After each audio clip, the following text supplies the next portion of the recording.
Hello students, तो देखिए हमारे पास क्वेश्चन है।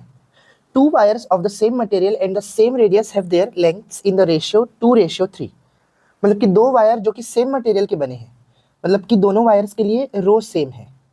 तो अगर दो अलग अलग वायर लोगे आप, रो 1 और रो 2, तो दोनों के लिए रो सेम ही है और उनके लेंथ का रेशियो 2:3 है। यानी L1/L2 करो अगर, तो वो 2/3 आ जाएगा, 2:3 या 2/3। अब उन्हें एक बैटरी के पैरेलल कनेक्ट किया जाता है जिसमें करंट सप्लाई 15 एम्पियर का है। चलिए तो अपन पैरेलली कनेक्ट कर देते हैं उन्हें, और जो बैटरी से सप्लाई आ रहा है वो 15 एम्पियर का है। इसको R1 ले लेते हैं, इसको R2। अब देखिए R1 की जो वैल्यू होगी वो होगी रो L/A, लेकिन L1 लेंथ अलग है।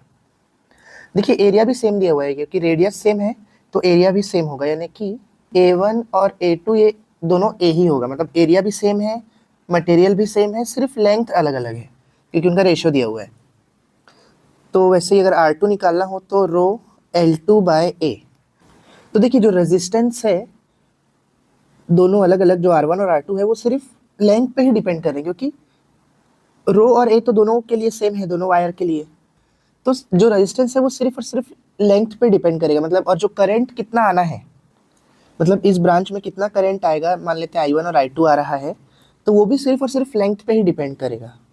तो इसको अपन आसानी से निकाल सकते हैं। बेसिक 8th में जो हमने सीखा था कि जैसे 2:3 है, तो पहले इसका टोटल पार्ट निकालते हैं अपन। टोटल पार्ट्स कितने हो रहे हैं करंट के, 2 + 3 को जोड़ दो तो 5 आता था।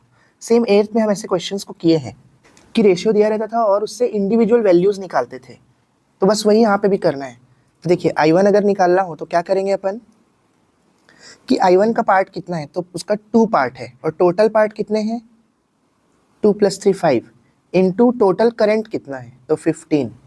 फिर से देखिए I1 को कितना मिल रहा है, 2 पार्ट, टोटल पार्ट है 5 और टोटल करंट कितना है, यहाँ टोटल करंट लिखा जाता है वो है 15।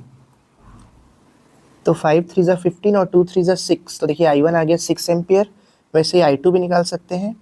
I2 को कितना पार्ट मिल रहा है, 3 पार्ट, और टोटल पार्ट है 5 और टोटल करंट है 15 एम्पियर का।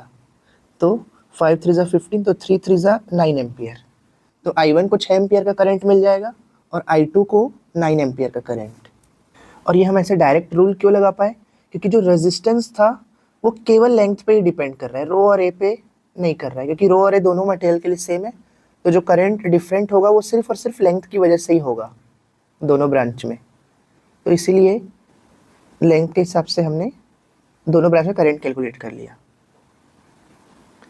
तो अगर आपको वीडियो अच्छा लगा हो और समझ में आया हो तो वीडियो को लाइक और चैनल को सब्सक्राइब ज़रूर करें। Thank you.